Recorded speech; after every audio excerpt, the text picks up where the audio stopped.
Hello everyone, welcome to our channel clear GIB CIB. Students, आज के lecture में हम एबीएफएम का जो मॉड्यूल बी है उसका यूनिट 9 का लास्ट पार्ट करने वाले हैं। ये पार्ट में ये आपका जो यूनिट 9 है कैपिटल इन्वेस्टमेंट डिसीजंस, ये कंप्लीट हो जाएगा। सो स्टार्ट करने से पहले सब्सक्राइब कीजिए हमारे चैनल को, बेल आइकॉन को प्रेस करना ना भूलिएगा ताकि कोई भी इम्पॉर्टेंट अपडेट आप मिस ना करो, और अपने ज़्यादा से ज़्यादा दोस्तों के साथ ये वीडियोस शेयर कीजिएगा ताकि सभी को हेल्प हो सके। सो स्टार्ट करने से पहले स्टूडेंट्स, लास्ट लेक्चर में हमने क्या देखा था वो देखते हैं। ये चैप्टर में कई सारे न्यूमेरिकल क्वेश्चंस आपको पूछे जा सकते हैं, जैसे कि आप कोई भी बिज़नेस में पैसे इन्वेस्ट करने के लिए जो इन्वेस्टमेंट डिसीजन है, कैपिटल इन्वेस्टमेंट डिसीजन, वो कैसे स्मार्टली लोगे, उसके लिए कुछ न्यूमेरिकल मेथड्स हैं जो यूज़ करके आप स्मार्टली डिसीजन ले सकते हो। तो उसमें से कुछ मेथड्स हमने लास्ट टाइम देखे थे। पहला था पेबैक पीरियड, दूसरा था डिस्काउंटेड पेबैक पीरियड मेथड। इन दोनों के हमने क्वेश्चंस देखे थे कैसे सॉल्व करते हैं। फिर हमने देखा था अकाउंटिंग रेट ऑफ रिटर्न वाला मेथड, उसमें से कैसे हम क्वेश्चन सॉल्व करेंगे। उसमें भी हमने 3 टाइप्स देखे थे, annual basis, total investment basis और एवरेज इन्वेस्टमेंट बेसिस। उसके बाद में हमने देखा था कि नेट प्रेजेंट वैल्यू मेथड क्या होता है, उसको यूज़ करके आप कैसे क्वेश्चन सॉल्व करोगे। अगर एनपीवी पॉजिटिव रहेगा तो कैसे डिसाइड करना है, नेगेटिव रहेगा तो कैसे डिसाइड करना है। उसके बाद में हमने देखा था इंटरनल रेट ऑफ रिटर्न, मतलब जो आर की वैल्यू है, ठीक है, वो कैसे फाइंड आउट करेंगे। इसके बेसिस पे हमने क्वेश्चन सॉल्व नहीं किए थे। यही आईआरआर वाला जो टर्म था, जो कॉन्सेप्ट था, उस पे बेस्ड अभी आगे जो मेथड आने वाला है MIRR, मतलब modified internal rate of return, ये हम सॉल्व करना सीखेंगे आज। तो इंटरनल रेट ऑफ रिटर्न वाला कॉन्सेप्ट, मतलब आपको सेम फॉर्मूला वही रहेगा, प्रेजेंट वैल्यू फ्यूचर वैल्यू वाला जो हमने लास्ट टाइम देखा था। बस उसमें पहले केस में हम फ्यूचर वैल्यू से प्रेजेंट वैल्यू या प्रेजेंट वैल्यू से फ्यूचर वैल्यू निकालते थे। ये मेथड में आपको प्रेजेंट वैल्यू भी दी रहेगी, फ्यूचर वैल्यू भी दी रहेगी। आपको बेसिकली रेट ऑफ इंटरेस्ट निकालना है, तो इसीलिए ये मेथड को MIRR, modified internal rate of return, ऐसा कहते हैं। सो लेट अस स्टार्ट। देखिए, स्टार्ट करने से पहले थोड़े फॉर्मूले रिवाइज करते हैं। देखिए, सब फॉर्मूले तो रिलेवेंट नहीं है, ये आगे आने वाला जो मेथड है उसके लिए कुछ थोड़े ही बेसिक फॉर्मूले लगेंगे। देखिए, ये जो हमने लास्ट मेथड देखा था, future value is equals to present value into 1 + R⁻n, या यही फॉर्मूला को अगर आपको प्रेजेंट वैल्यू निकालनी है और फ्यूचर वैल्यू दी है तो क्रॉस मल्टीप्लाई में ये जाएगा इधर। तो present value is equals to future value divided by 1 + R⁻n। मतलब क्या, हम यही फॉर्मूला का जो कॉन्सेप्ट है ना स्टूडेंट्स, वो यूज़ करके जो R है वो फाइंड आउट करेंगे। बस कुछ उन्होंने ना टर्म्स के नाम अलग दिए हैं, जैसे कि पहले हम कहते थे इसे प्रेजेंट वैल्यू फ्यूचर वैल्यू, अभी ये फॉर्मूला में इसमें आपको terminal value, present value, component, ऐसे कुछ नाम दिए हैं। बस उतना ही फ़र्क है, बाकी फॉर्मूला और कॉन्सेप्ट सेम ही है, ठीक है। तो ये हमने लास्ट टाइम देखा था, ऐसे ही सिमिलर फॉर्म में हम देखेंगे। और मैंने आपको ये लास्ट टाइम सिखाया था स्टूडेंट्स कि इसी में अगर मैं इसे इंटू 1 + R⁻n करूँगी, ऐसे इसको अगर मैं डिवाइड करूँगी, ठीक है, तो ये वाला जो फैक्टर है ना, इसी को कहते हैं प्रेजेंट वैल्यू इंटरेस्ट फैक्टर। तो हमें हर बार कैलकुलेटर में टाइप करने की ज़रूरत नहीं है प्रेजेंट वैल्यू इंटरेस्ट फैक्टर, ठीक है। एक बार मैं फिर से आपको लिख के दिखाती हूँ, क्योंकि थोड़ा सा इसका हमें यूज़ होगा इस मेथड में। देखिए, present value is equals to future value into 1 + R⁻n करते हैं। तो ये ऐसे लिखने से अच्छा मैं इसको फ्यूचर वैल्यू इंटू 1 + R⁻n लिखती हूँ। इसका मतलब क्या है, मैंने यही फ्रैक्शन लिखा है, बस मैंने फ्यूचर वैल्यू को थोड़ा साइड में लिखा और इसका न्यूमरेटर 1 किया। It's 1 and the same. अभी ये फॉर्मूला में मुझे प्रेजेंट वैल्यू निकालनी है, तो ये जो वाला पार्ट है ना, ये फ्रैक्शन वाला, ये फ्रैक्शन है ना, क्यों, क्योंकि यहाँ पे न्यूमरेटर डिनोमिनेटर है। ये फ्रैक्शन वाले पार्ट को ही हम कहते हैं प्रेजेंट वैल्यू इंटरेस्ट फैक्टर, ठीक है। इसका कैलकुलेशन कैसे करेंगे ये मैंने आपको लास्ट लेक्चर में, लास्ट 2 लेक्चर में एक्सप्लेन किया, अभी मैं फिर से एक्सप्लेन नहीं करूँगी।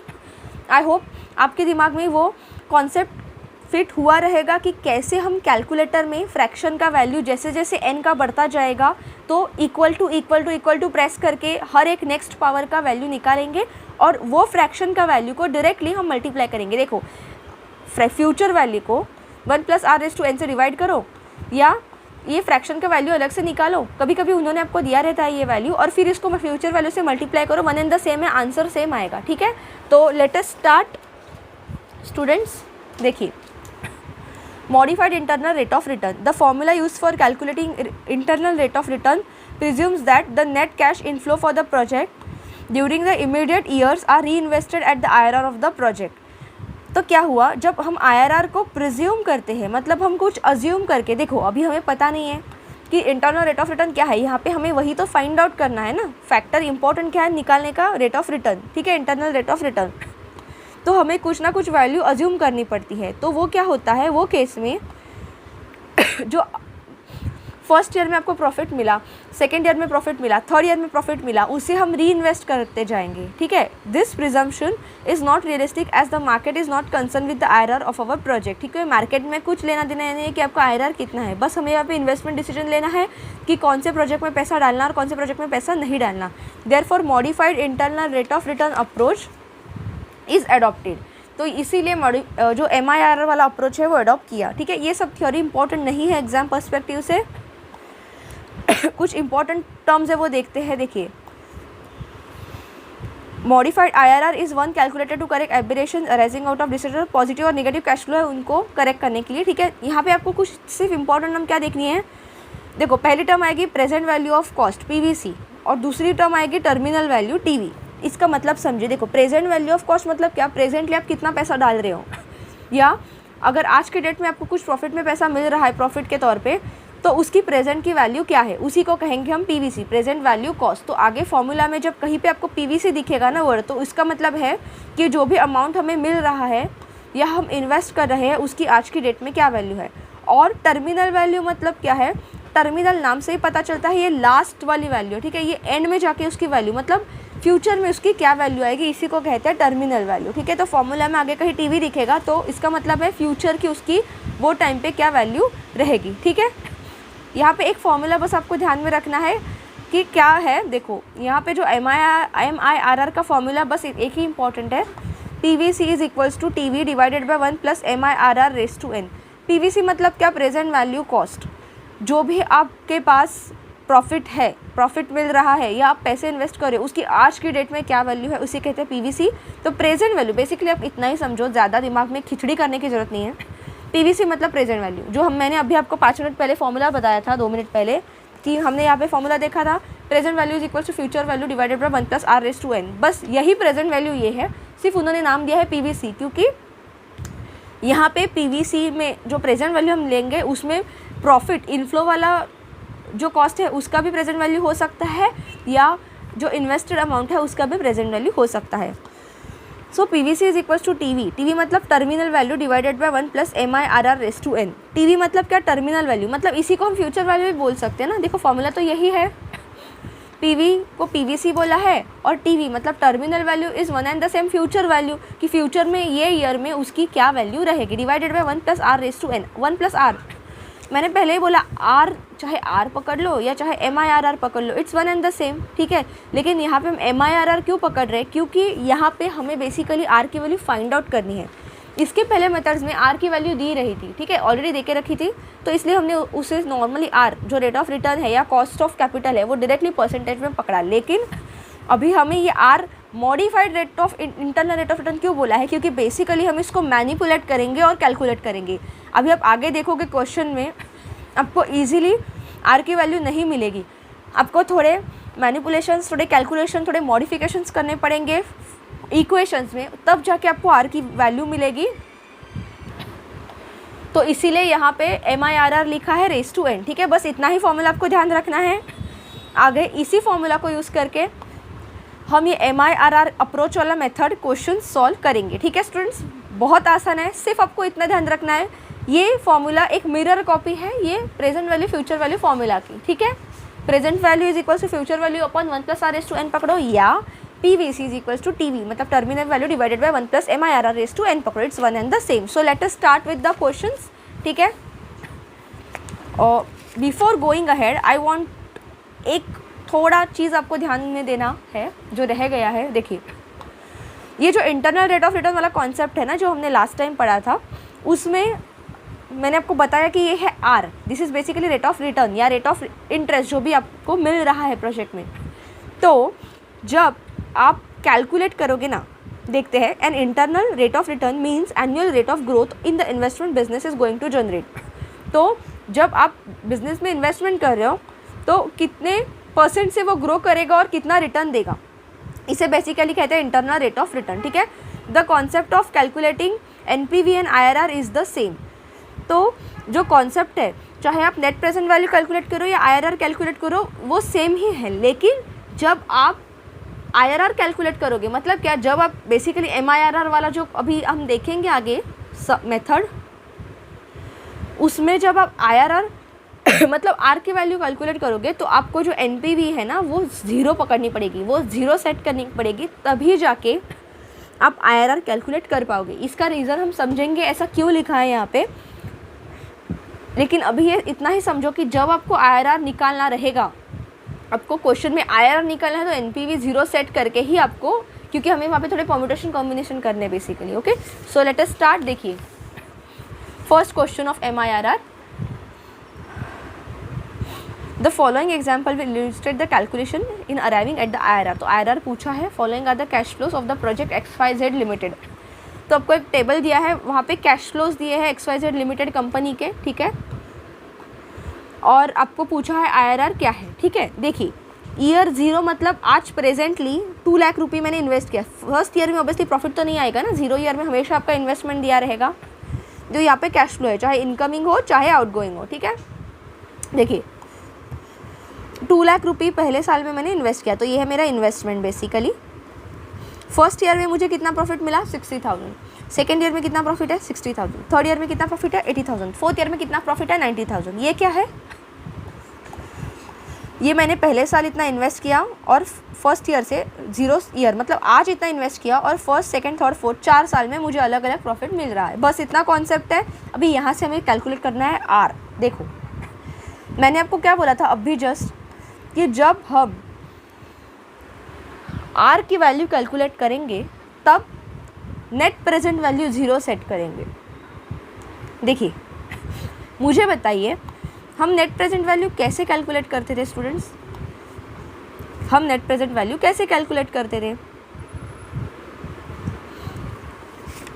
अगर आप थोड़ा पीछे देखो तो हम जो फ्यूचर में हमें प्रेजेंट वैल्यू मिल रही है, एक सम यहाँ पे देखा था हमने, फ्यूचर में जो वैल्यू मिल रही है उसे हम प्रेजेंट वैल्यू इंटरेस्ट फैक्टर से मल्टीप्लाई करते थे और हम लेके आते थे उसको प्रेजेंट वैल्यू में। ठीक है, तो यही कॉन्सेप्ट हम यहाँ पे यूज़ करेंगे, लेकिन एनपीवी को 0 सेट करके। ठीक है, थोड़ा समझिए यहाँ पे मैं क्या समझाना चाह रही हूँ। देखो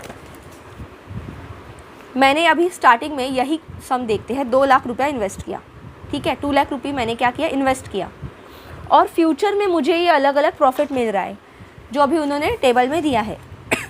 तो इन सब की वैल्यू मैं यहाँ पे साइड में लिख लेती हूँ। जैसे कि फर्स्ट ईयर में प्रॉफिट कितना मिल रहा है, 60,000।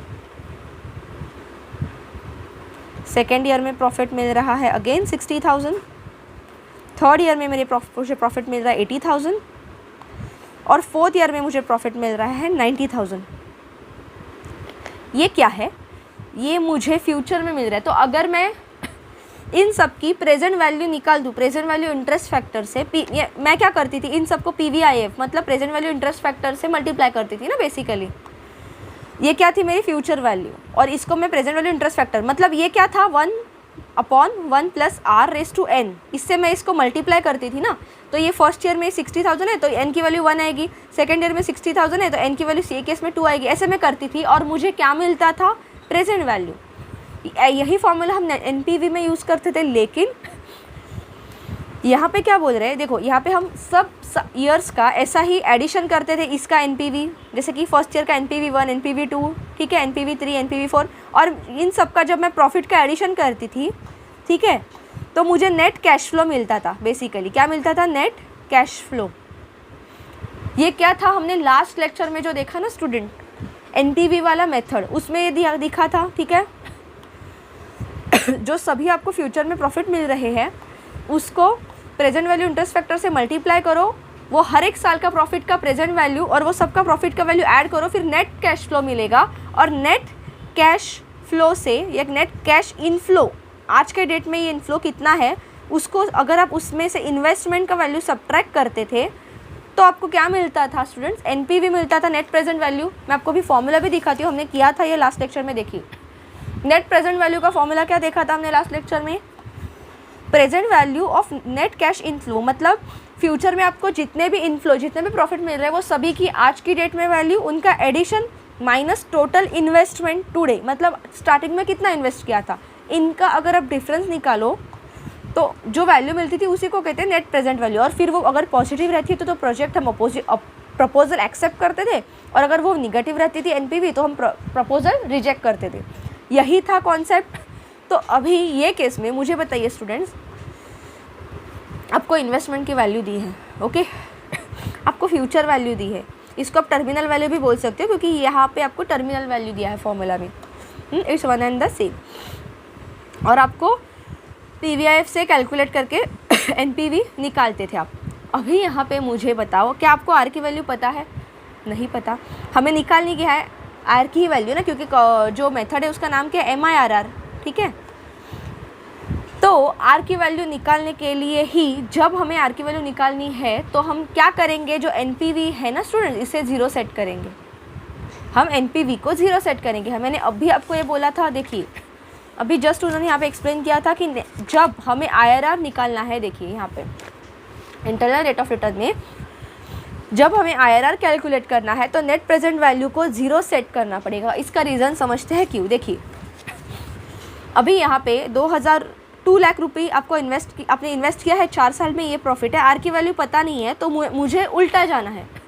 हमेशा मैं क्या करती थी, प्रॉफिट जो फ्यूचर वैल्यू थी उसमें से पीवीआईएफ मतलब प्रेजेंट वैल्यू इंटरेस्ट फैक्टर से मैं एनपीवी तक पहुंचती थी, net flash inflow minus investment. अभी उल्टा जाना है, अभी आर चाहिए, इन्वेस्टमेंट दिया है, फ्यूचर वैल्यू दिया है, नेट कैश इनफ्लो पता है, ठीक है, इन्वेस्टमेंट पता है, निकालना क्या है? सिर्फ आर। एन भी पता है ना, नंबर ऑफ ईयर, कौन से साल में कितना प्रॉफिट मिल रहा है पता है, तो निकालना सिर्फ आर है। तो इसीलिए मैं यहाँ पे एनपीवी 0 सेट कर रही हूँ। क्यों? क्योंकि मुझे आर की वैल्यू चाहिए। अभी यहाँ पे देखिए, अगर आपने एनपीवी 0 सेट किया तो ये इक्वेशन क्या बनेगा स्टूडेंट्स? देखिए एनपीवी अगर 0 सेट हुआ तो ये minus net cash inflow minus investment कर रहे हैं ना, ये यहाँ पे आके क्या हो जाएगा? प्लस हो जाएगा। तो ये क्या बनेगा? Net cash inflow is equals to investment. Can I say like this? Can I say like this? क्यों? क्योंकि यही फॉर्मूला में मैंने क्या बोला, आर जब निकालना है तो एनपीवी 0 सेट करेंगे। अगर एनपीवी 0 सेट करेंगे तो ये माइनस वाला इन्वेस्टमेंट इधर आके प्लस हो जाएगा। अगर ये प्लस हो जाएगा तो नेट कैश इनफ्लो मतलब फ्यूचर में आपको जो प्रॉफिट मिल रहा है ना, उसकी आज के डेट में जो वैल्यू है वो एग्जैक्टली इक्वल रहेगी आपके आज के डेट के इन्वेस्टमेंट की। तभी तो एनपीवी 0 रहेगा ना। नेट प्रेजेंट वैल्यू 0 कब रहेगा? जब आपने जितनी इन्वेस्टमेंट की है आज के डेट में, जो फ्यूचर में आपको प्रॉफिट मिल रहा है उसका आज के डेट का वैल्यू भी एग्जैक्टली उसके इक्वल हो, तभी तो एनपीवी 0 रहेगा। तो कैन आई डिराइव, अगर मैं एनपीवी को 0 सेट करती हूँ ये इक्वेशन में, तो can I say net cash inflow is equals to investment. ठीक है, आपको पता चलेगा आगे मैंने ऐसा क्यों लिखा है, क्योंकि यही कॉन्सेप्ट हम यूज़ करेंगे आगे। देखिए can I say net cash inflow is equals to investment? Yes, if I can say like this, तो जब मैं ये फॉर्मूला लिखूंगी, जैसे कि अभी मैं फिर से ये फॉर्मूला लिख रही हूँ, देखो आपको अभी दिया था उन्होंने फॉर्मूला, MIRR वाला जो फॉर्मूला था, PVC मतलब present value cost is equals to terminal value मतलब लास्ट में जो वैल्यू रहेगी divided by 1 plus MIRR raise to n। तो अभी ये फॉर्मूला में हम करेंगे क्या? देखो मुझे बताओ, नेट कैश इनफ्लो सभी साल का हम ऐड करके लिखेंगे क्योंकि हमें किसी के भी आर की वैल्यू पता नहीं है। ठीक है, तो ये फॉर्मूला में अगर मैं ये क्वेश्चन के वैल्यूज पुटअप करूँ तो क्या आंसर आएगा? देखिए टर्मिनल वैल्यू, ओके, देखिए पहले साल कितना प्रॉफिट मिला है मुझे? 60,000। ठीक है, तो ये सभी साल के, सभी ईयर्स के प्रॉफिट की मैं आज की डेट में अगर वैल्यू निकालती हूँ तो it should come equal to investment. इसीलिए मैं एनपीवी को 0 सेट कर रही हूँ। Are you getting? जब मैं ये फॉर्मूला में पुटअप करूँगी ना ये वैल्यू, टर्मिनल वैल्यू क्या रहेगी? मतलब फर्स्ट ईयर में मुझे 60,000 मिल रहे हैं, तो आज की डेट में उसकी क्या वैल्यू आएगी? सिमिलरली सेकेंड ईयर में 60,000 मिल रहा है, तो आज के डेट में उसकी क्या वैल्यू आएगी। ऐसे में सभी ईयर्स का जो profit at a time add करूँगी आज के डेट का वैल्यू निकाल के, तो इट शुड कम PVC मतलब प्रेजेंट वैल्यू, जो कि हमने कितनी अज्यूम की है, it should be equal to investment ना। क्यों? क्योंकि नेट कैश इनफ्लो मतलब वो सभी प्रॉफिट जो फ्यूचर में मुझे इनफ्लो मिल रहा है उसका आज के डेट का वैल्यू अगर मैं ऐड करती हूँ तो that addition should come is equals to currently आज के डेट में मैं कितना पैसा डाल रही हूँ। Is that okay? ठीक है, यहाँ तक समझा?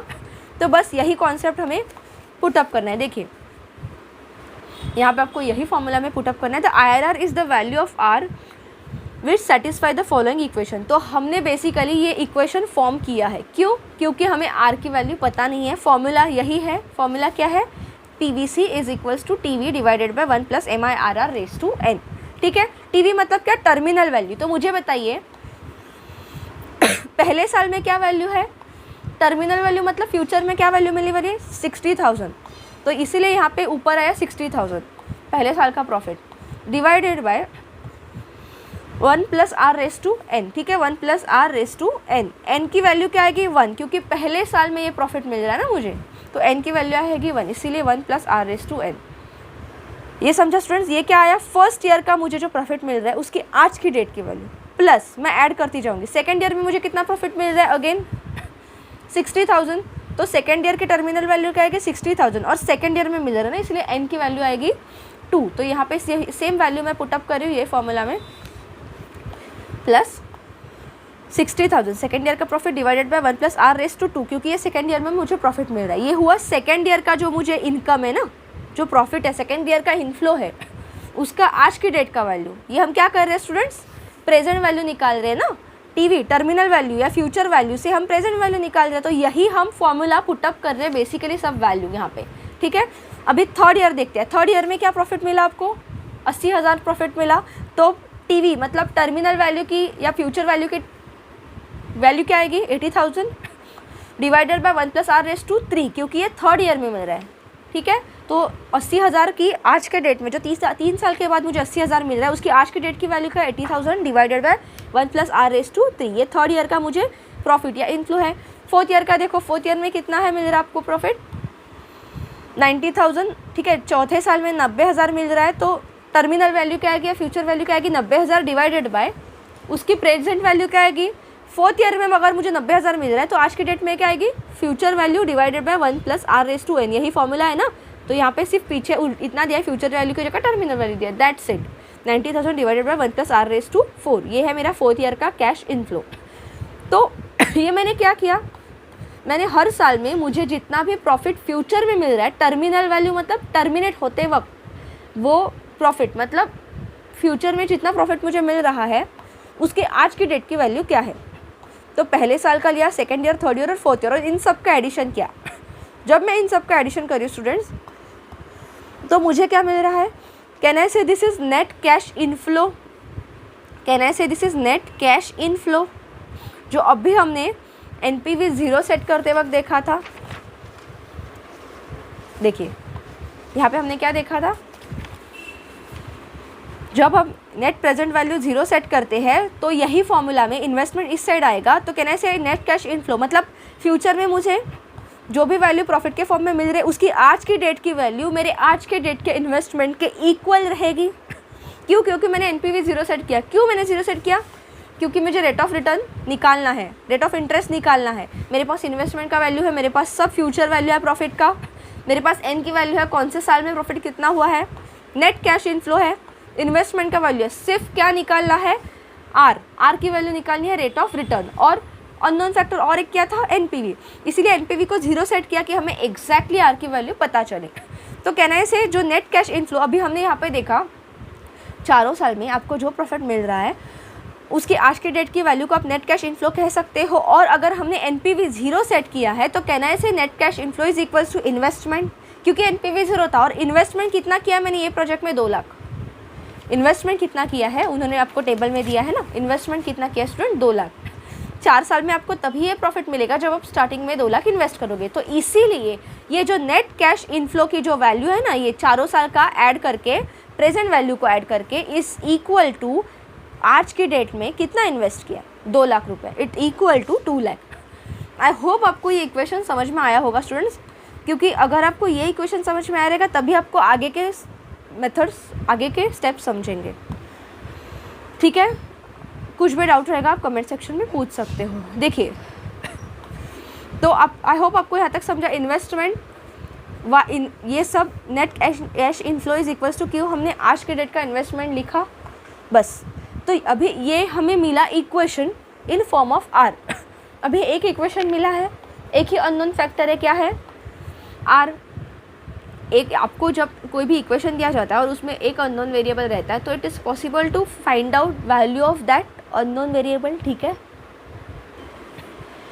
तो आगे अभी सिर्फ हमें आर की वैल्यू पुटअप करनी है। ठीक है, देखिए, एक बार इक्वेशन फाइंड आउट किया कि इन्वेस्टमेंट का value is equals to net cash inflow, future में मुझे जितना भी प्रॉफिट्स मिल रहा है उसकी आज की डेट की वैल्यू को सबको एडिशन किया, this has to be equals to investment का वैल्यू। अभी मुझे आर का वैल्यू चाहिए। अभी यहाँ पे हमें स्टूडेंट्स आर का वैल्यू पता नहीं है। अगर आप कैलकुलेट करने भी जाओ तो इट विल बिकम डिफ़िकल्ट, क्योंकि ये फ्रैक्शन में है। तो इसीलिए यहाँ पे हम ट्रायल एंड एरर मेथड से आर का वैल्यू निकालेंगे। देखिए कैसे। अभी यहाँ पे उन्होंने पहले आर के वैल्यू फुटअप किया है 14। आई वुड सजेस्ट आप एग्ज़ाम में ट्राई विथ आर का वैल्यू, अगर ये मेथड के क्वेश्चन आते हैं तो आर की वैल्यू 10, 12, 14 ये रेंज में पहले ट्राई करो। ठीक है, मैं बताऊँगी कैसे, तो उसमें से आपको आइडिया लग जाएगी कि एग्जैक्टली आर की वैल्यू क्या हो सकती है। देखिए, अगर यहाँ पे हमने आर की वैल्यू 14 ली तो आर की जगह ये डिनोमिनेटर क्या हो जाएगा 1 प्लस आर। आर क्या हो जाएगा 0.14, 14% से। ठीक है, 14% इज 0.14, तो कहना है say 1/1 plus 0.14 is equals to raise to N. N की वैल्यू जो भी है 1, 2, 3, 4 वॉट एवर इट इज़। ठीक है, तो इनका एडिशन होगा 1.14, तो इसीलिए डिनोमिनेटर में यहाँ पे सब जगह लिखा 1.14। और पहले साल में एन की वैल्यू 1 है इसलिए रेस टू 1, फिर यहाँ पे रेस टू 2, यहाँ पे रेस टू 3, यहाँ पे रेस टू 4। ठीक है, तो पहले केस में हमने आर की वैल्यू का टाइप की 4। अभी मुझे बताओ आप कैसे कैलकुलेट करोगे। मैंने आपको लास्ट टाइम कैलकुलेटर में बताया था ना आर की वैल्यू आप कैसे कैलकुलेट करोगे।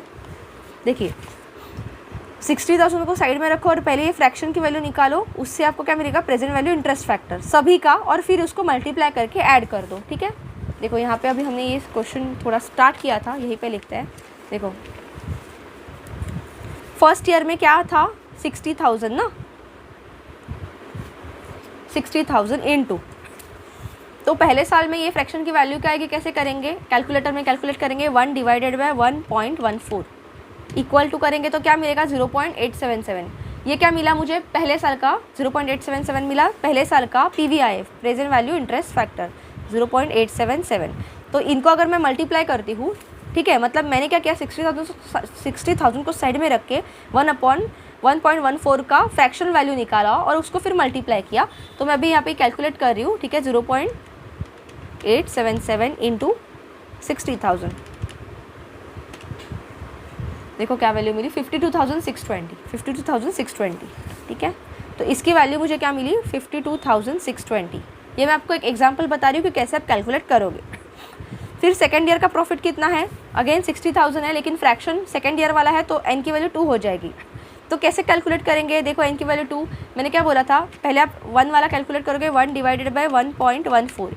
एक बार इक्वल टू प्रेस करोगे तो रेस टू 1 की वैल्यू आएगी, और एक बार इक्वल टू प्रेस कर दो तो रेस टू 2 की वैल्यू आएगी। सेम फ्रैक्शन लेकिन 2 बार उसको मल्टीप्लाई हो जाएगा। तो क्या वैल्यू है 0.769। ये मैंने आपको लास्ट लेक्चर में समझा था स्टूडेंट्स।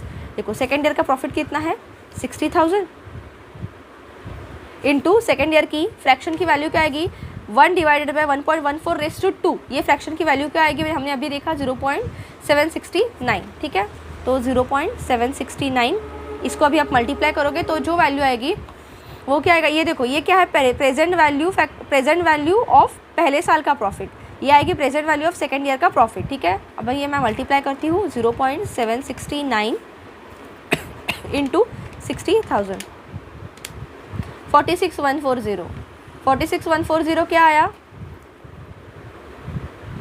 सेकेंड ईयर के प्रॉफिट का आज के डेट का वैल्यू। ऐसे ही मैं थर्ड ईयर का करूँगी, ऐसे ही मैं फोर्थ ईयर का करूँगी, और फिर वो सभी जो वैल्यू आएंगी ना present value first year, second year, third year, fourth year, वो सभी वैल्यूज़ को मैं ऐड करूँगी। वो ऐड करके अगर वो वैल्यू 2 लाख को जो वैल्यू में इक्वल करेगी, वो सबका एडिशन जो आर के वैल्यू पे इक्वल टू 2 लाख होगा ना, यहाँ पे जो हमने लिखा है, तो ही हम बोलेंगे कि वो आर की वैल्यू है। ठीक है, तो अभी पहले केस में क्या हुआ, जब हमने आर की वैल्यू 14% ली तो ये सभी का फ्रैक्शन का वैल्यू का एडिशन आया, इसका आंसर आया 2,06,085। तो 2,06,085 2 लाख से ऊपर है। ठीक है, ये वैल्यू क्या है, 2 लाख से ऊपर है, तो मतलब 14% मेरा आर का वैल्यू हो नहीं सकता। ट्रायल एंड एरर से कर रहे हैं ना हम आर का वैल्यू, डायरेक्टली तो हमें पता नहीं चलेगा। ठीक है, डायरेक्टली एज सच कुछ डायरेक्ट फॉर्मूला नहीं है। ठीक है, थोड़ा कैलकुलेशन टीडियस हो सकता है, तो trial and error will be much preferable. तो 14% से 2,06,085 वैल्यू आया, तो 14% अपना वैल्यू नहीं है फिर, लेकिन ये 2 लाख के बहुत नज़दीक है ना। ठीक है, ये 2 लाख के बहुत नज़दीक है, तो अभी इसीलिए नेक्स्ट वैल्यू आर की हम पकड़ेंगे ये 14% के नज़दीक वाली, सो दैट 2 लाख के आसपास इसका आंसर आएगा। तो हमने नेक्स्ट आर की वैल्यू क्या पकड़ी, 14% से 2 लाख के नज़दीक आंसर आया, लेकिन 2 लाख नहीं आया, इसलिए नेक्स्ट हमने वैल्यू पकड़ी आर की एज 15%। देखो पहले केस में 14% से तो आंसर नहीं आया इक्वल, नेक्स्ट केस में मतलब बेसिकली हम चेक क्या करें स्टूडेंट्स, आर की एक ऐसी वैल्यू हमें चाहिए ताकि दिस राइट हैंड साइड का वाला जो कैलकुलेशन है ना, फ्यूचर में प्रॉफिट मिल रहा है उसका आज के डेट का value, this will be equals to investment. आज के डेट में इन्वेस्टमेंट का जो वैल्यू है दैट विल बी इक्वल। ठीक है, क्योंकि हमने NPV 0 पकड़ा था ना, हमें आर की वैल्यू एग्जैक्ट चाहिए इसीलिए। तो जब हमने आर की वैल्यू 15% पुटअप की, तो ये अगर आप कैलकुलेट करोगे, जैसे मैंने अभी आपको बताया वैसे ही कैलकुलेशन करना है। एक एक फ्रैक्शन ले लो और उसको फिर प्रेजेंट वैल्यू इंटरेस्ट फैक्टर का वैल्यू निकाल के उसको वो साल के प्रॉफिट से मल्टीप्लाई करो, और ऐसे ही हर साल का प्रॉफिट का वैल्यू का जो आज का डेट का वैल्यू है ना, प्रेजेंट वैल्यू, वो ऐड करो, that should be equal to 2 lakh. तो जब हमने 15% वैल्यू ले ली तो उनका एडिशन आया 2,01,601, very much near to 2 lakh but not 2 lakh. ठीक है, ये 2 लाख के बहुत ही नज़दीक है, लेकिन 2 लाख नहीं है। मतलब क्या है, हम वो जो आर की जो वैल्यू है ना स्टूडेंट्स, उसके बहुत नज़दीक पहुंच गए, बहुत करीब पहुंच गए, लेकिन वो 15% नहीं, लेकिन 15% से थोड़ा ही ज़्यादा होना चाहिए। देखिए ऐसा हम क्यों बोल रहे हैं, देखो जब आर की वैल्यू मैंने 14% ली तो 2,06,000 आया अप्रॉक्सीमेटली। जब मैंने आर की वैल्यू 15% ली तो 2,01,000 आया। तो इसका मतलब है मैं जैसे जैसे आर की वैल्यू बढ़ाते जा रही हूँ, मैं 2 लाख के नज़दीक पहुँच रही हूँ। जो मुझे एक्चुअल इन्वेस्टमेंट का मेरा वैल्यू है उसके मैं नज़दीक पहुँच रही हूँ, और मुझे यहाँ पे वैल्यू चाहिए 2 लाख। तो मैंने 15% के इमीडिएट नेक्स्ट 16% वैल्यू पुटअप की।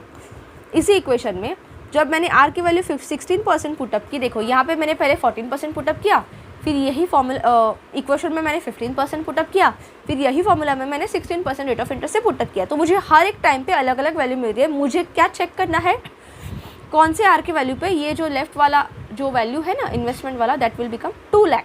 ठीक है, तो जब मैं 16% पुटअप करूँ स्टूडेंट, तो इन सब का एडिशन आ रहा है 1,97,272।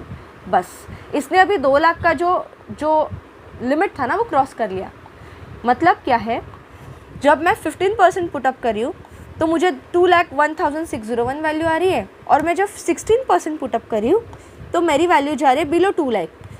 मतलब इसका क्लियर कट मतलब क्या है कि मेरा जो आर का वैल्यू है वो 15 और 16% के बीच में ही है। कैन आई से दिस, ये कंफर्म है। क्यों?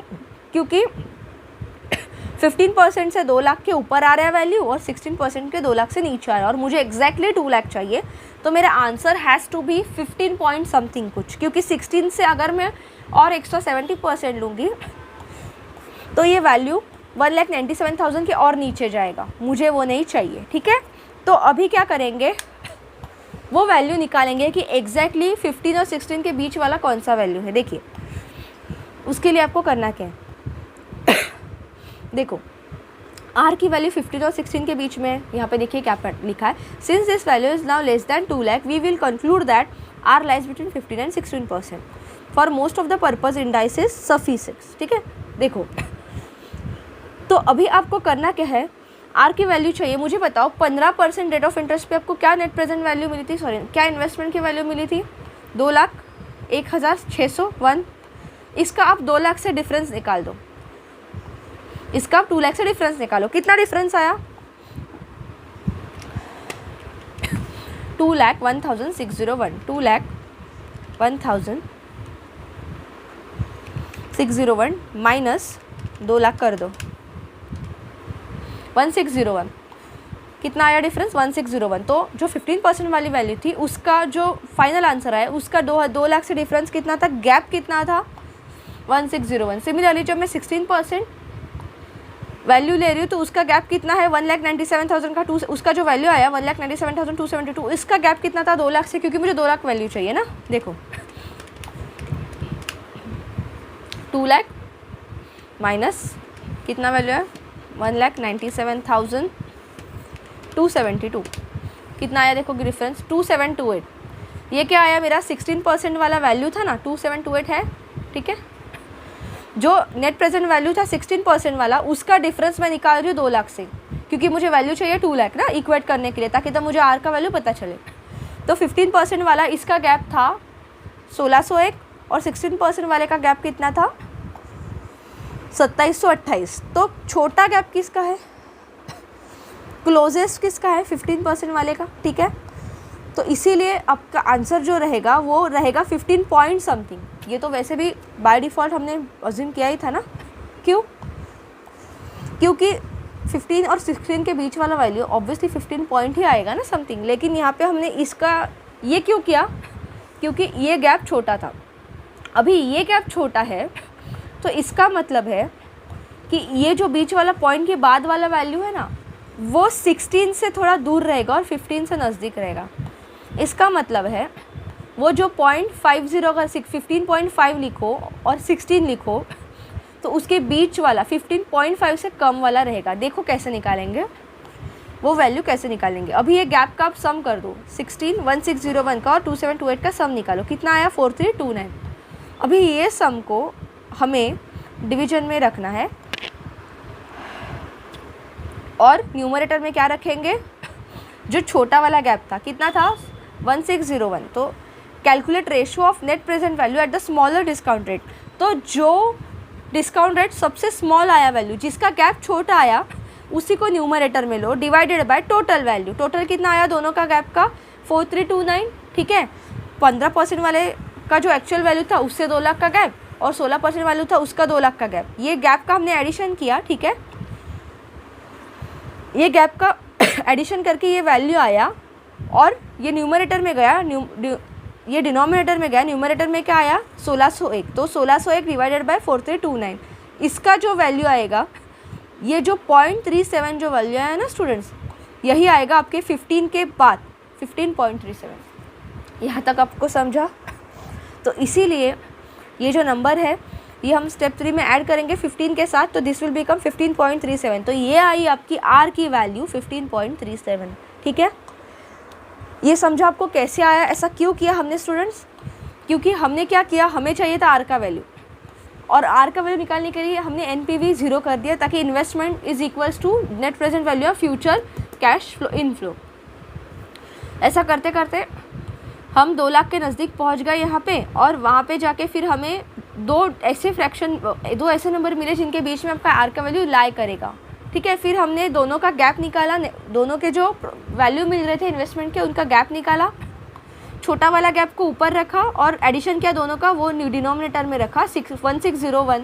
मतलब जिससे उसका डिस्टेंस कम है गैप का, उसको न्यूमरेटर में रखा, डिवाइडेड बाय टोटल कितना था दोनों का? 4329। तो जो हमें फ्रैक्शन का वैल्यू मिला वही था मेरा 15% के आगे आर का पॉइंट के बाद वैल्यू लगेगा, जो कि कितना था? 0.37 ना। तो 15.37 मतलब इतना गैप में वो आर का वैल्यू रहेगा, ठीक है। 15 और 16 के बीच में 0.37, ओके।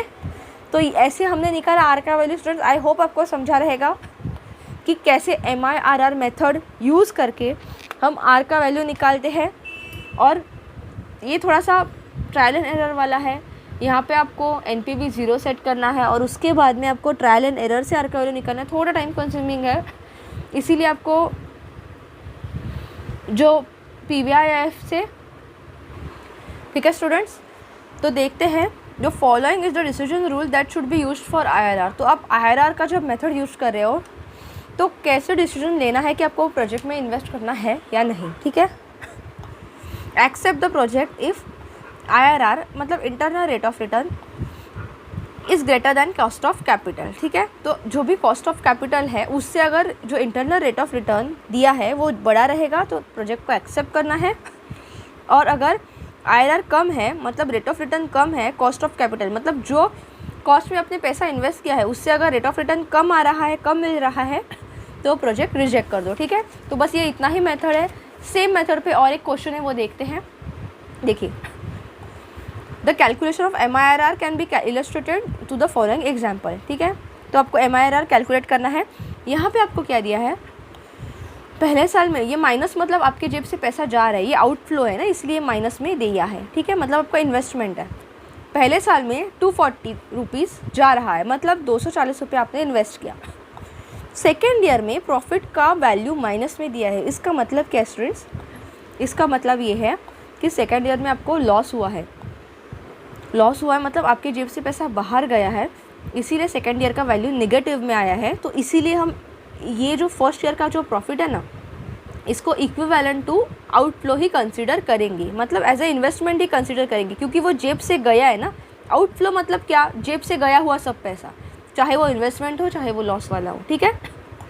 तो ये केस में अपना जो प्रेजेंट का इन्वेस्टमेंट का वैल्यू रहेगा वो दोनों का एडिशन रहेगा, क्योंकि दोनों केस में पैसे जेब से बाहर गए हैं, ठीक है। भले ही ये प्रॉफिट का वैल्यू है लेकिन ये माइनस है, मतलब ये पहले साल में लॉस हुआ है। सेकेंड ईयर का प्रॉफिट कितना है 40 रुपीज़, थर्ड ईयर का 120, फोर्थ ईयर का 160, फिफ्थ ईयर का 200 और सिक्स ईयर का 240, ठीक है। अभी फॉर्मूला क्या दिया था, देखो हमने पीछे देखा था ना, MIRR का फॉर्मूला क्या दिया था, present value is equals to terminal value divided by 1 plus MIRR raise to n। हमें प्रेजेंट वैल्यू पता है, यस हमें पता है, ठीक है। मतलब प्रेजेंटली इसकी ये वैल्यू है, इसकी ये वैल्यू है, इसकी ये वैल्यू है, पता है। क्या हमें टर्मिनल वैल्यू पता है, हाँ पता है। मतलब फ्यूचर में क्या वैल्यू मिलने वाली है वो भी पता है, यस पता है। कौन से साल में मिलने वाली पता है, यस। तो n की वैल्यू भी पता है। कौन सी वैल्यू नहीं पता है, MIRR मतलब रेट ऑफ इंटरेस्ट, तो वही कैलकुलेट करना है। देखो कैसे कैलकुलेट करेंगे, बस हमें कैलकुलेशन में प्रेजेंट वैल्यू चाहिए, टर्मिनल वैल्यू की चाहिए और नंबर ऑफ़ ईयर चाहिए। MIRR बाय डिफ़ॉल्ट आ जाएगा। देखो प्रेजेंट वैल्यू ऑफ कॉस्ट कितनी आएगी, प्रेजेंटली आपने कितना पैसा डाला है, पहले साल में 240 और सेकेंड ईयर में जीरो ईयर में, मतलब आज के डेट में हमने 240 इन्वेस्ट किया और पहले साल में वो जेब से बाहर निकल गया, लॉस हुआ, तो वो भी आपके एज ए इन्वेस्टमेंट पकड़ लिया, ठीक है। तो एक साल के बाद 160 रुपीज़ आपके जेब से बाहर गया, तो आज की डेट में कितना गया पता है नहीं, तो उसको निकालेंगे।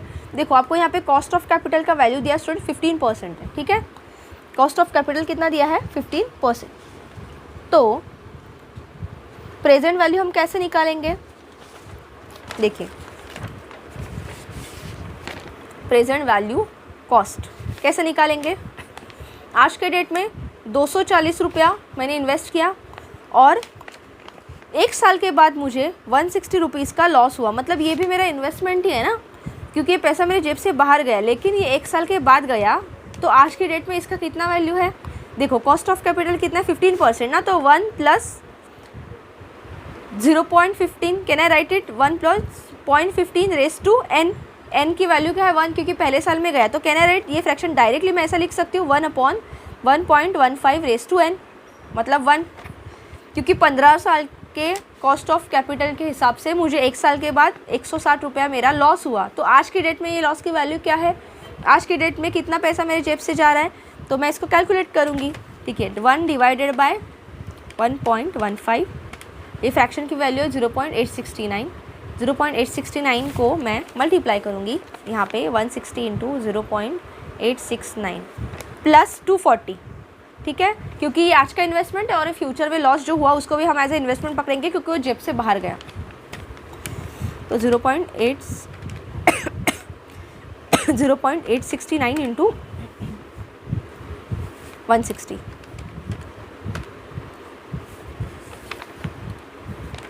वन सेकेंड, 0.869 इंटू 160, क्या वैल्यू आई 8.69, ठीक है। तो ये मैं दोनों का जब एडिशन कर रही हूँ, कुछ तो एरर आ रहा है आई गेस कैलकुलेटर में, 1 सेकेंड, ये वैल्यू ऐसी नहीं आएगी। 160 इंटू 0.869, हाँ देखो अभी करेक्ट वैल्यू आई। जब मैं फ्यूचर में 1 साल के बाद मुझे 107 रुपये प्रॉफिट हो रहा है, तो आज की डेट में उसकी वैल्यूनिकालने के लिए मैंने जो कॉस्ट ऑफ कैपिटल है उसका present value interest factor calculate किया और दोनों को मल्टीप्लाई किया, तो मुझे क्या वैल्यू मिली 139.04, ठीक है। तो इसकी वैल्यू क्या आई 139.04 प्लस 240, इनका क्योंकि 240 आज का इन्वेस्टमेंट है ना और 1 साल के बाद वाला ये है, तो इसका आज का वैल्यू हमने निकाला, ये आया 139.04। तो मैं 139.04 में ऐड करूँगी 240 आज के डेट वाला इन्वेस्टमेंट, देखो कितना आया 379.04, 379.04 यही दिया आपको यहाँ पे 379.13 approximately, it's one and the same. तो ये जो 379.13 है, ये वैल्यू आपको क्या मिली स्टूडेंट्स, ये आज की डेट की आपकी प्रेजेंट वैल्यू कॉस्ट मिली, क्योंकि हमें फॉर्मूला में पुटअप करनी है ना present value, terminal value, MIRR calculate करने के लिए, ठीक है।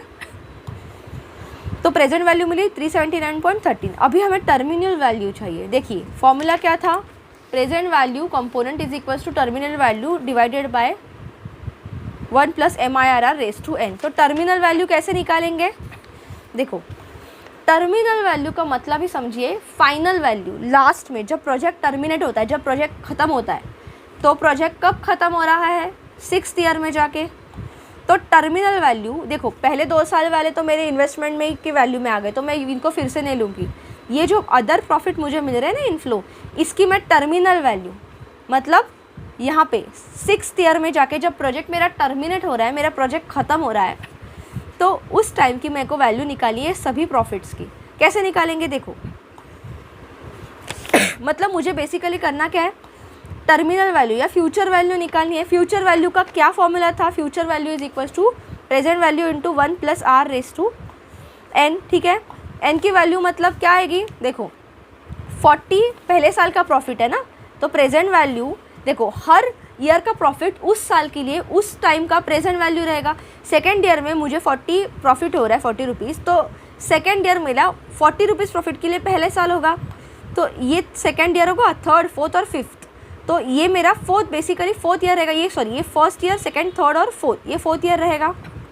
मतलब ये 0th ईयर रहेगा जिस टाइम मुझे वो कैश इनफ्लो आ रहा है। 40 रुपये अगर मुझे प्रॉफिट हो रहा है तो उस साल का ये 0th ईयर में प्रॉफिट है ना, क्योंकि जब हम इन्वेस्टमेंट भी करते हैं तो पहले साल को हम 0 पकड़ते हैं क्योंकि उस टाइम पे हम पैसे एक्चुअली डाल रहे हैं। तो सिमिलरली ये अगर मुझे इसका फ्यूचर वैल्यू निकालना है, 40 रुपये का मुझे टर्मिनल वैल्यू निकालना है, तो मुझे उसका फ्यूचर वैल्यू कैलकुलेट करना पड़ेगा यूजिंग दिस फॉर्मूला। लेकिन फ्यूचर वैल्यू कैलकुलेट करने के लिए प्रेजेंटली उसका जो ईयर में मुझे वो पैसा मिल रहा है वो 0 ईयर होगा, ठीक है। तो अगर ये 0 ईयर है और टर्मिनल वैल्यू मतलब 6th ईयर में मुझे चाहिए, तो कैसे निकालेंगे, ये फर्स्ट ईयर होगा, ये सेकेंड ईयर, ये थर्ड ईयर और ये fourth year for this 40 rupees वाला प्रॉफिट। तो इसीलिए यहाँ पे क्या लिया, देखो 40 इंटू 1.15 रेज़ टू 4।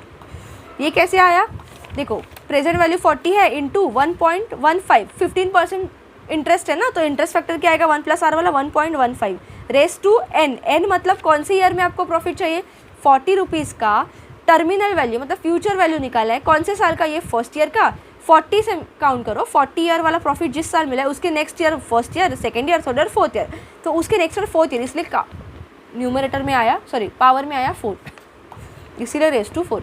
ये समझा आपको, ऐसा क्यों किया, क्योंकि हमें हर साल के प्रॉफिट की टर्मिनल वैल्यू चाहिए कि जब प्रोजेक्ट मेरा टर्मिनेट होगा तो उस साल जिस साल वो प्रॉफिट हुआ है उस साल से वो जो टर्मिनल वैल्यू वाला ईयर है ना उसको पकड़ना है। अभी नेक्स्ट देखो 120 रुपीज़ जो प्रॉफिट हुआ है थर्ड ईयर में, ठीक है, 120 रुपीज़ प्रॉफिट हुआ है थर्ड ईयर में, तो इसके लिए ये पहला साल है, ये 0th ईयर है, तो इससे मैं टर्मिनल वैल्यू कैसे निकालूंगी, कौन सा ईयर रहेगा, देखो 120 से ये पहला साल, दूसरा साल, तीसरा साल, तो मैं 120 इंटू 1.15 रेज़ टू 3 करूँगी क्योंकि मुझे 120 से 3 साल और आगे चाहिए टर्मिनल वैल्यू के लिए। सिमिलरली 160 का जो प्रॉफिट है उससे टर्मिनल वैल्यू वाला कितना साल दो आगे है, 2 साल, तो 160 से ये फर्स्ट ईयर, ये सेकेंड ईयर, तो 160 टू 1.15 रेज़ टू 2। फिर 200 वाला प्रॉफिट से टर्मिनल वैल्यू कितना साल दूर है, ओनली 1 ईयर, ठीक है।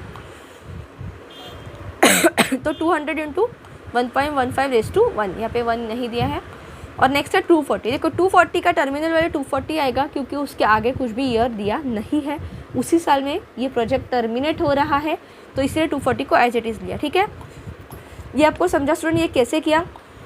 यहाँ पे बेसिकली हम ये फॉर्मूला यूज़ कर रहे हैं, future value is equals to present value into 1 plus R raise to N. चाहिए तो मैं आपको यहाँ पे लिख कर देती हूँ, future value is equals to present value into 1 plus R raise to N. यही फॉर्मूला हमने यहाँ पे यूज़ किया है सब प्रॉफिट की वैल्यू, लेकिन सिर्फ हमें फ्यूचर वैल्यू चाहिए, प्रेजेंट वैल्यू नहीं। अभी तक हम प्रेजेंट वैल्यू कैलकुलेट करते थे, अभी यहाँ पे हम फ्यूचर वैल्यू कैलकुलेट कर रहे हैं।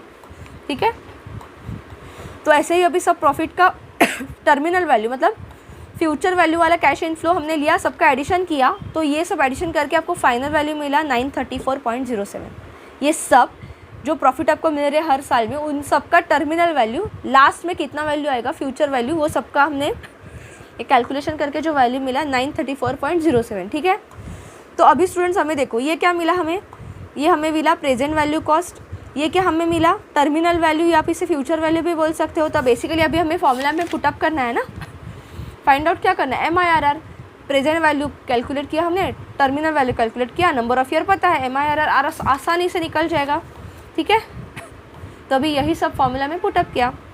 देखो PVC का वैल्यू गया 379.13, पुटअप किया is equals to terminal value है ना, क्या फॉर्मूला है, PVC का वैल्यू पे जगह PVC का वैल्यू पुटअप किया, फिर terminal value divided bye 1/MIRR। ठीक है, टर्मिनल वैल्यू क्या है 934.07, न्यूमरेटर में क्या divided by 1 plus MIRR raise to 6।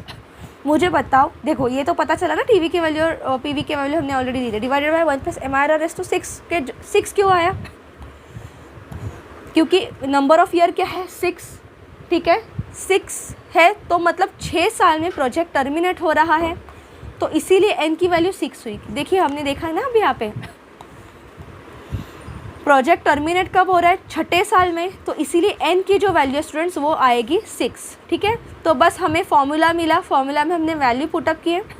अभी आपको सिंपल मैथमेटिकल कैलकुलेशन करना है। देखो ये 379.13 is equals to 934.07 divided by 1 plus MIRR raise to 6। इसको क्रॉस मल्टीप्लाई करेंगे। ओके, ये फ्रैक्शन वाला ब्रैकेट जाएगा इस साइड और ये आएगा इसके डिनोमिनेटर में, तो बेसिकली ये क्या बनेगा 1 plus MIRR raise to 6 is equals to 934.07 divided by 379.13। Basically ये इधर आएगा और ये इधर जाएगा, ये इसका वैल्यू क्या बनेगा 2.463। ठीक है, 2.463 बनेगा। और फिर अभी हमें क्या मिलेगा 1 plus MIRR raise to 6 is equals to 2.463। अभी हमें इसका रेज़ टू 6 है ना, तो इसकी √6 वाली पावर निकालनी पड़ेगी, मतलब 2.463 रेज़ टू 1/6 की हमें पावर चाहिए। अभी ये देखिए कैलकुलेट कैसे करते हैं स्टूडेंट।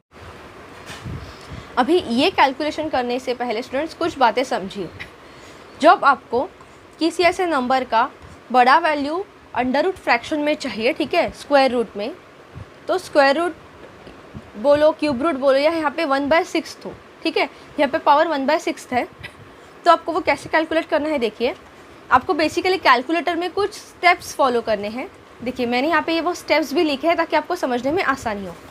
मुझे बताइए हमें कौन से फ्रैक्शन की वैल्यू चाहिए 1/6, ठीक है, न्यूमरेट जो पावर क्या है 2.463 का 1/6, तो 1/6 की हम पहले ही कैलकुलेटर में वैल्यू निकाल देंगे। देखो 1 डिवाइडेड बाय 6 की क्या वैल्यू आएगी 0.666, तो 0.1666 वैल्यू आई 1/6 की वैल्यू। बस हमें बस इतना ही निकालना है।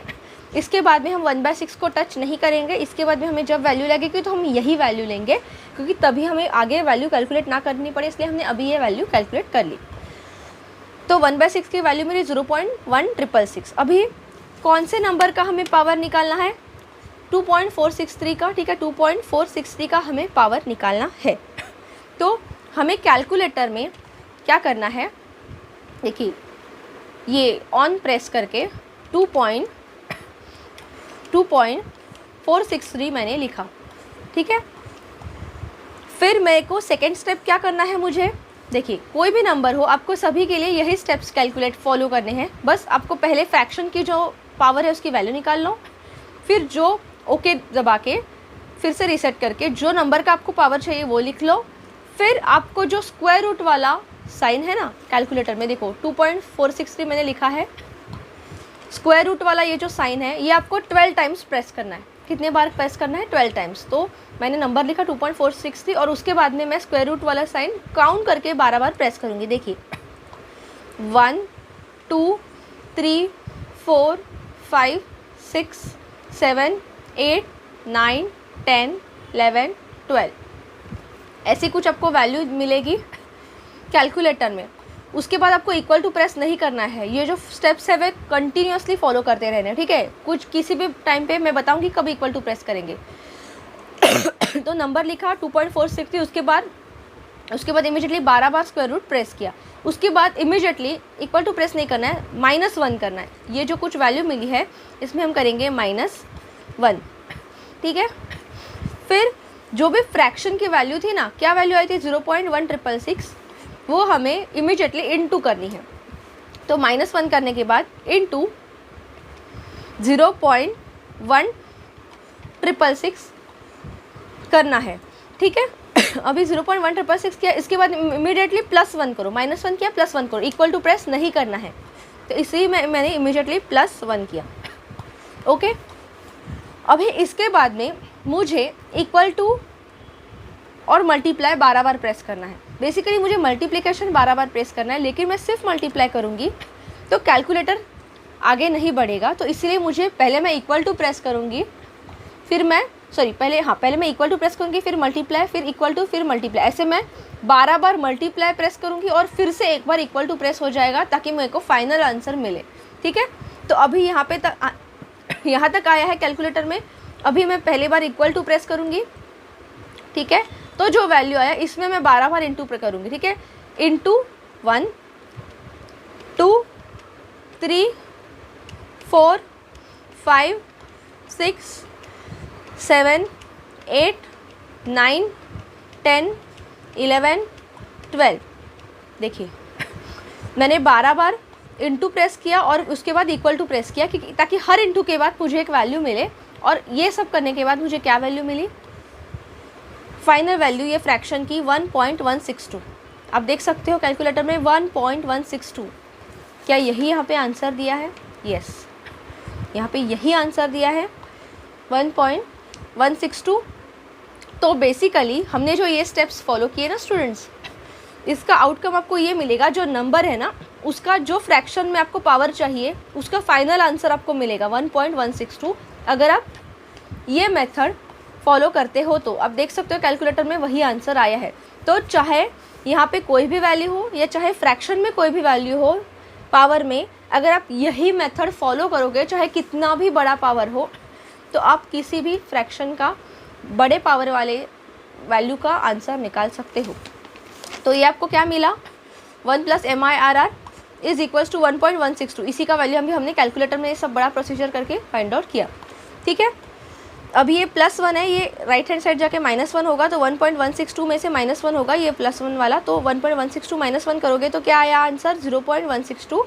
तो 0.162 क्या है? MIRR का वैल्यू, लेकिन R क्या है? परसेंटेज में है ना।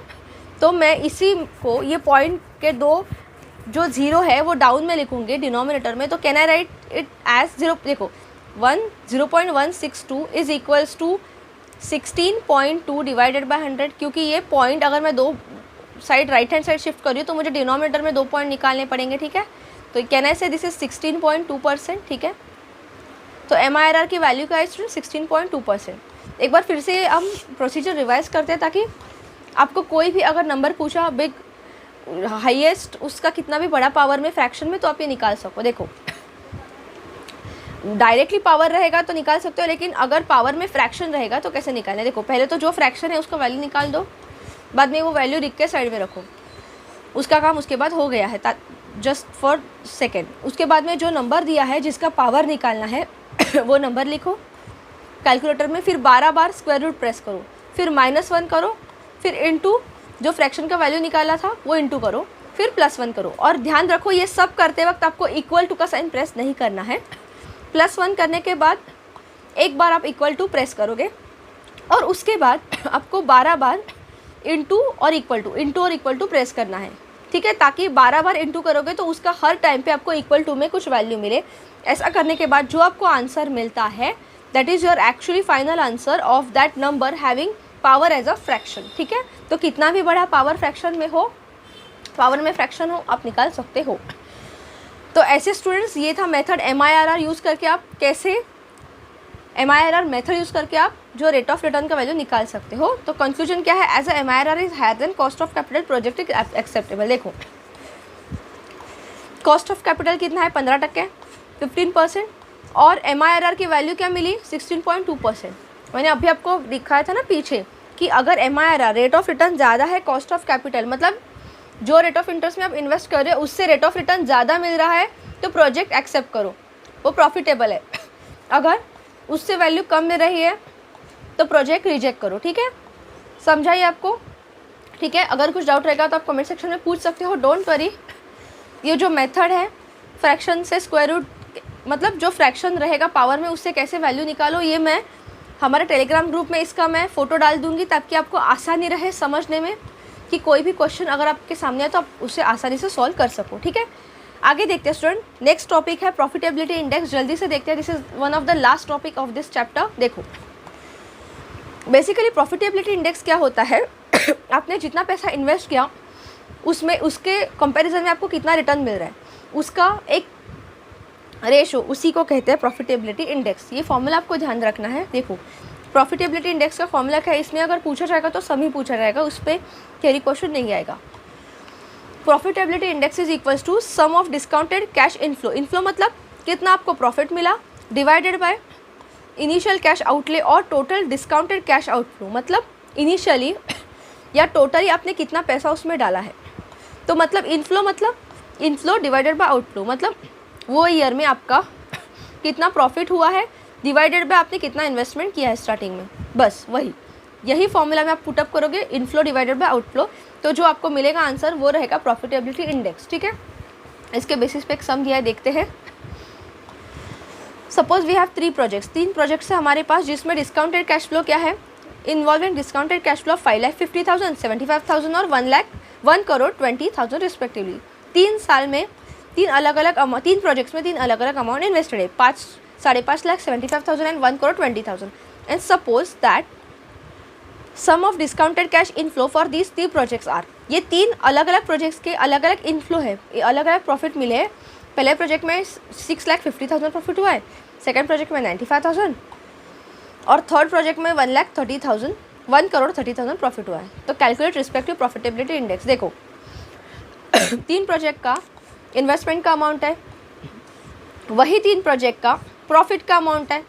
तो प्रॉफिट, वो प्रोजेक्ट का प्रॉफिट मतलब इनफ्लो डिवाइडेड बाय वही प्रोजेक्ट का आउटफ्लो, मतलब वही प्रोजेक्ट में कितना इन्वेस्टमेंट किया है, वो फ्रैक्शन कैलकुलेट करो। वो फ्रैक्शन अगर आप कैलकुलेट करोगे तो वो क्या मिलेगा आपको स्टूडेंट्स, वो आपको मिलेगा वो प्रोजेक्ट का प्रॉफिटेबिलिटी इंडेक्स। ठीक है, जैसे कि देखो पहले प्रोजेक्ट में कितना इन्वेस्ट किया था 5.5 लाख, 5,50,000, तो डिनोमिनेटर में क्या आएगा ये फॉर्मूला में, आउटफ्लो में 5,50,000 और प्रॉफिट कितना हुआ है वो प्रोजेक्ट में, प्रॉफिट इनफ्लो कितना हुआ है 5.5 लाख जिसमें इन्वेस्ट किया 6,50,000, तो 6.5 लाख उसमें इनफ्लो मतलब प्रॉफिट हुआ, तो न्यूमरेटर में आएगा इनफ्लो, डिनोमिनेटर में आउटफ्लो। तो 6,50,000 डिवाइड बाई 5,50,000, इनका जो भी वैल्यू आप कैलकुलेटर में कैलकुलेट करोगे आपको आंसर मिलेगा 1.18। ठीक है, वैसे ही सेकंड प्रोजेक्ट के लिए करना है। सेकंड प्रोजेक्ट के लिए आपका आउटफ्लो कितना था 75,000, तो डिनोमिनेटर में आएगा 75,000 और इनफ्लो मतलब प्रॉफिट कितना हुआ वो प्रोजेक्ट में 95,000, तो इनफ्लो अपॉन आउटफ्लो। ठीक है, इनफ्लो डिवाइडेड बाय आउटफ्लो,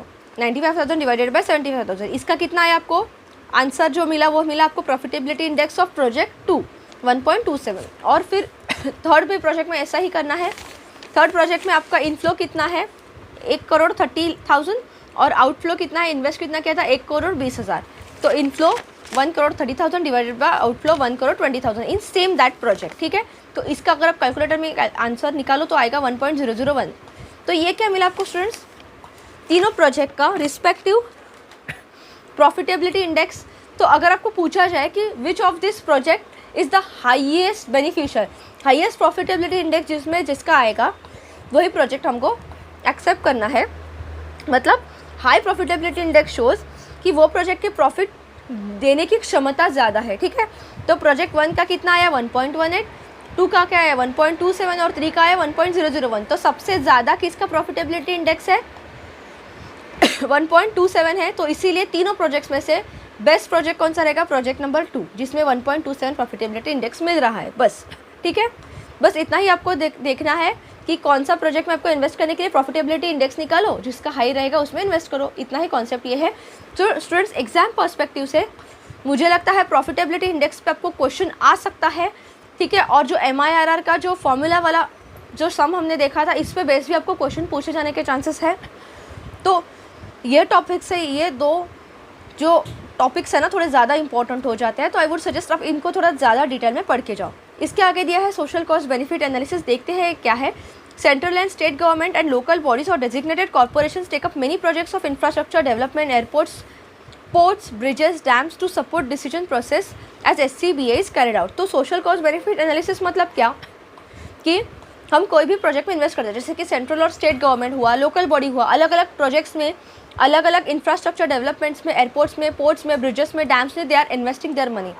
तो सबसे ज़्यादा बेनिफिट किससे होगा उसका एनालिसिस करने को ही बोलते हैं सोशल कॉस्ट बेनिफिट एनालिसिस, ठीक है।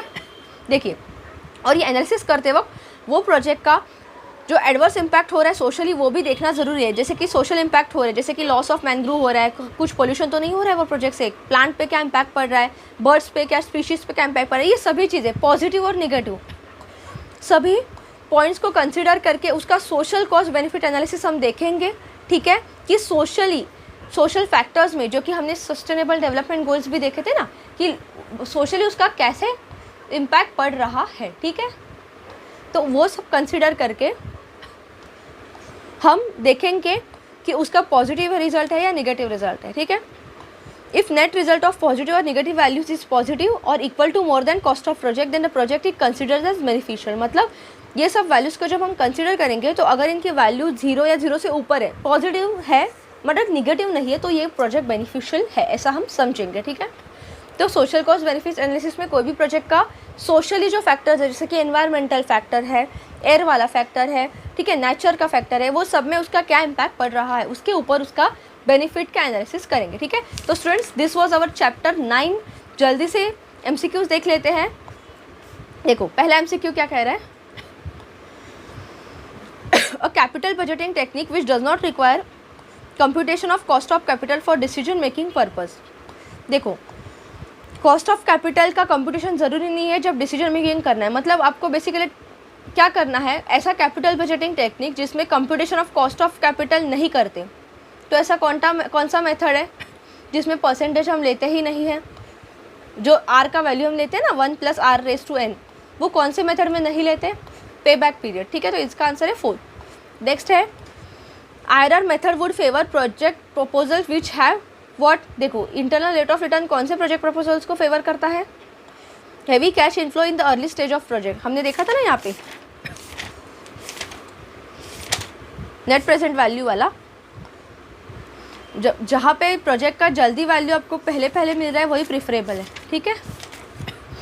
तो हैवी कैश इनफ्लो अगर जल्दी हो रहा है पहले अर्ली स्टेज ऑफ प्रोजेक्ट में तो वो प्रिफरेबल है। फिर नेक्स्ट है while evaluating capital investment proposal time value of money is use in which of the following technique. Time value of money सिर्फ एक ही मेथड में यूज होता है, कौन सा है, नेट प्रेजेंट वैल्यू। फिर नेक्स्ट है depreciation is included as the cost in which of the following technique. Depreciation cost में कब इंक्लूड करते हैं, अकाउंटिंग रेट ऑफ रिटर्न में ना, पहले माइनस करते हैं फिर प्लस करते हैं, ठीक है।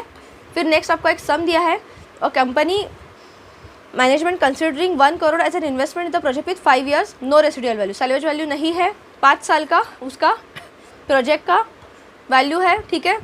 1 करोड़ इन्वेस्टमेंट है तो 5 साल में 1 करोड़ 0 हो जाएगी, तो हर साल इसका डिप्रिसिएशन कितना होगा स्टूडेंट्स, काउंट करो, 1 करोड़ डिवाइडेड बाय 5, ठीक है, तो 20 लाख हर साल उसका डिप्रिसिएशन होगा।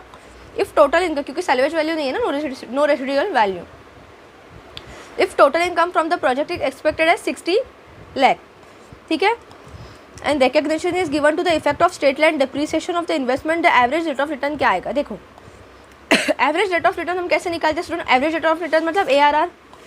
देखो यहाँ पे हमने निकाला था ना एवरेज रेट ऑफ रिटर्न, ठीक है। देखो तो एवरेज रेट ऑफ रिटर्न कैसे निकालेंगे students? Average rate of return का फॉर्मूला है average profit divided by average investment. Average profit का फॉर्मूला क्या है? देखो 5 साल में 60 लाख प्रॉफिट हुआ और 1 साल में कितना प्रॉफिट हुआ? Total profit divided by total number of years. तो 60 लाख डिवाइडेड बाय मैं 5 करूँगी अगर, तो मुझे 1 साल का प्रॉफिट मिलेगा एवरेज प्रॉफिट। डिनोमिनेटर में मुझे क्या चाहिए? एवरेज इन्वेस्टमेंट की वैल्यू चाहिए। इसका फॉर्मूला मैंने पहले आपको एक्सप्लेन किया था स्टूडेंट्स। देखो जो अकाउंटिंग रेट ऑफ रिटर्न वाला फॉर्मूला था ना, उसमें हमने देखा था एवरेज इन्वेस्टमेंट का फॉर्मूला क्या होता है? Average investment is equals to initial investment minus salvage value divided by 2 plus salvage value. ठीक है, इनिशियल इन्वेस्टमेंट सैल्वेज वैल्यू मतलब रेसिडुअल वैल्यू। ठीक है, तो यही फॉर्मूला हम यहाँ पे यूज़ करेंगे। देखो एवरेज इन्वेस्टमेंट डिनोमिनेटर में चाहिए ना, तो देखो एवरेज इन्वेस्टमेंट कितना है? इनिशियल वैल्यू कितना है? 1 करोड़ माइनस सैल्वेज वैल्यू कितना है? 0 ना, क्योंकि नील रेसिडुअल वैल्यू है। तो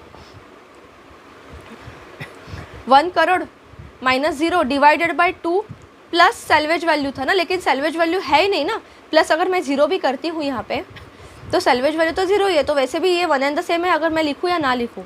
तो इसका वैल्यू क्या आएगा? 1 crore divide by 2 which is 50 lakh. ठीक है, तो न्यूमरेटर में क्या है? 60 lakh divided by 5 is 12 lakh divided by 50 lakh. तो 12 लाख को 50 लाख से डिवाइड कर दो इंटू 100, क्योंकि मैं क्या कर रही हूँ? मुझे एवरेज रेट ऑफ रिटर्न चाहिए जो कि मेरा वैल्यू आएगा परसेंटेज में, इसीलिए मैं इंटू 100 करूँगी। ये अगर कैलकुलेशन आप कैलकुलेटर में करते हो तो आपको वैल्यू आएगी 24, तो 24% इज योर आंसर। ठीक है, यहाँ तक समझा स्टूडेंट्स? तो ये क्या है? आपका एवरेज रेट ऑफ रिटर्न का वैल्यू, तो इसका आंसर आएगा option number B. So student this was our chapter. यहाँ पे आपका चैप्टर एंड होता है। यूनिट 9 जो है कैपिटल इन्वेस्टमेंट डिसीजन ABFM का मॉड्यूल बी का। अगर आपको कुछ भी डाउट रहेगा कमेंट सेक्शन में पूछ सकते हो, लेकिन आप ये वीडियो देखिए और टेक्स्ट बुक से तुरंत रिवीजन कीजिए। कुछ डाउट रहेगा सॉल्विंग में तो आप कमेंट सेक्शन में पूछ सकते हो, लेकिन मुझे नहीं लगता जो मैंने आपको टेक्निक्स बताया उसके बाद आपको कुछ डाउट रहेगा। ठीक है, so thank you students for watching our video. Like कीजिए अगर आपको ये वीडियो अच्छा लगा तो।